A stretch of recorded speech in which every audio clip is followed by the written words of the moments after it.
ಈಗ ರಾಜ್ಯ ದೇಶ ವಿದೇಶಕ್ಕೆ ಸಂಬಂಧಪಟ್ಟ ಹಾಗಿನ ಕೆಲ ಪ್ರಮುಖ ಸುದ್ದಿಯನ್ನು ಬನ್ನಿ ಕ್ವಿಕ್ ಆಗಿ ನೋಡ್ಕೊಂಬರೋಣ.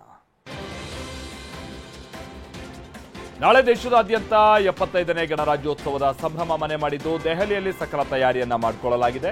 ಈ ಬಾರಿ ಫ್ರೆಂಚ್ ಅಧ್ಯಕ್ಷ ಅಥವಾ ಫ್ರಾನ್ಸ್ನ ಅಧ್ಯಕ್ಷ ಇಮ್ಯಾನ್ಯುಯಲ್ ಮ್ಯಾಕ್ರಾನ್ ಮುಖ್ಯ ಅತಿಥಿಯಾಗಿ ಪಾಲ್ಗೊಳ್ತಾ ಇದ್ದು ಇವತ್ತು ಮಧ್ಯಾಹ್ನ ಜೈಪುರಕ್ಕೆ ಬಂದಿಳಿದಿದ್ದಾರೆ. ಅಧ್ಯಕ್ಷ ಮ್ಯಾಕ್ರಾನ್ ಜೊತೆ 44 ಸದಸ್ಯರ ನಿಯೋಗದೊಂದಿಗೆ ಜೈಪುರಕ್ಕೆ ಅವರು ಬಂದಿಳಿದಿದ್ದಾರೆ. ವಿದೇಶಾಂಗ ಸಚಿವ ಜೈಶಂಕರ್ ಮ್ಯಾಕ್ರಾನ್ ಅವರನ್ನ ಬರಮಾಡಿಕೊಂಡರು. ಇನ್ನು ದೇಶದ ಜಿಡಿಪಿ ಬೆಳವಣಿಗೆ ದರ ಗಣನೀಯವಾಗಿ ಹೆಚ್ಚಳ ಆಗಿದೆ. ಮುಂದೆಯೂ ಜಿಡಿಪಿ ದರ ಮತ್ತಷ್ಟು ಹೆಚ್ಚಾಗುವ ವಿಶ್ವಾಸ ಇದೆ ಅಂತ ರಾಷ್ಟ್ರಪತಿ ದ್ರೌಪದಿ ಮುರ್ಮು ಹೇಳಿದ್ದಾರೆ.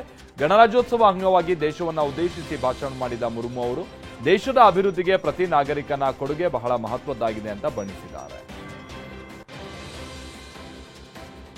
ಕೊಡಗು ಜಿಲ್ಲೆಗೆ ಭೇಟಿ ನೀಡಿದ್ದ ಸಿಎಂ ಸಿದ್ದರಾಮಯ್ಯನವರಿಗೆ ಅದ್ದೂರಿ ಸ್ವಾಗತ ಸಿಕ್ಕಿದೆ. ಈ ಬಗ್ಗೆ ಟ್ವೀಟ್ ಮಾಡಿರುವಂತಹ ಸಿಎಂ, ವಿಪಕ್ಷ ನಾಯಕನಾಗಿ ಕೊಡಗಿಗೆ ಬಂದಾಗ ಕೆಲವು ಕಿಡಿಗೇಡಿಗಳು ನನ್ನ ಮೇಲೆ ಮೊಟ್ಟೆ ಎಸೆದಿದ್ರು. ಆದರೆ ಮುಖ್ಯಮಂತ್ರಿಯಾಗಿ ಇವತ್ತು ಕೊಡಗಿಗೆ ಬಂದಾಗ ಸಮಸ್ತ ಜನರು ಹೂವಿನ ಮಳೆಗೆರೆದು ನನ್ನನ್ನು ಸ್ವಾಗತಿಸಿದ್ದಾರೆ. ಇದು ಕೊಡಗಿನ ಸಜ್ಜನರ ಗೆಲುವು, ಇದೇ ಪ್ರಜಾಪ್ರಭುತ್ವದ ಸೌಂದರ್ಯ ಅಂತ ಟ್ವೀಟ್ ಮಾಡಿದ್ದಾರೆ.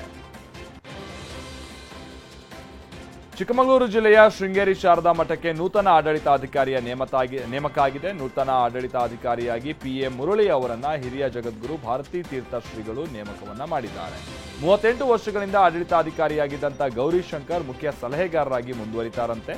ಫೆಬ್ರವರಿ 12ನೇ ತಾರೀಕು ಮಠದಲ್ಲಿ ಗೌರಿಶಂಕರ್ಗೆ ಅಭಿನಂದನಾ ಸಮಾರಂಭ ನಡೆಯಲಿದೆ.